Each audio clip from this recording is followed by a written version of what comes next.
So, hello guys, kumusta kayong lahat? It's me again, Sharon, OFW here in Hong Kong. So, dahil Monday ngayon at aking off day, meron akong mahalagang importante na kailangan asikasuhin for today's video at isasama ko nga kayo. So, ayan, exit C. Diyan ako kailangan lumabas and sana all, so sweet. So, ayan guys, ayan, dito tayo lalabas sa Argyle Street which is exit C4 and ito nga nilalakad ko na nga.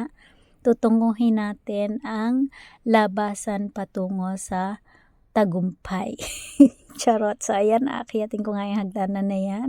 And, kakaliwa tayo which is para matagpuan natin ang location kung saan ako naka-appointment na clinic. So, kalapit lang niya is Jollibee. So, kalapit na kalapit mismo guys ng Jollibee yung clinic na aking pagpapamedikalan.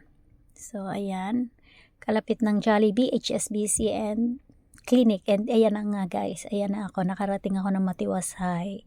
At syempre, napakaswerte ko guys kasi dumating ako dito na maagap at ito yung aking nadatnan. Tadan! It's close! Diba? Swerte-swerte ko. And yan. Nabutan ako ng pagsasarado. And yan nga. Maghihintay tayo na magbukas ang clinic na to para maidaos ko ang aking dahilan ng ipinunta dito. Which is pagpapa-examine ng dugo, ng ihi at ng stool. So, anyway guys, dito ako unang nagpa-medical din nung unang dating ko dito sa Hong Kong.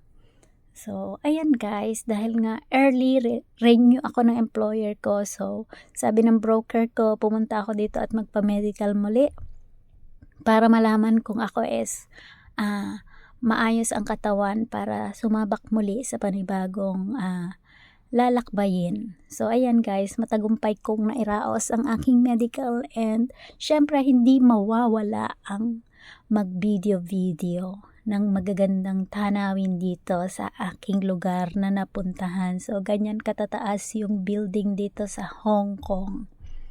Mongkok. Ayan, Mongkok. Mongkok, Hong Kong. So, ayan, Langham Place. Ayan, ang lugar kung saan ang ganap ko for today's video. And yan nga, matagumpay tayo sa ating medical. Kaya ang saya-saya. Emote, hindi yan mawawala sa akin dahil ito ang bida. Ako ang bida sa aking video. Ito, charot. So, always positive in life guys. And don't forget to smile. So, yun lang guys. God bless. And see you again on my next video. Love, love, love.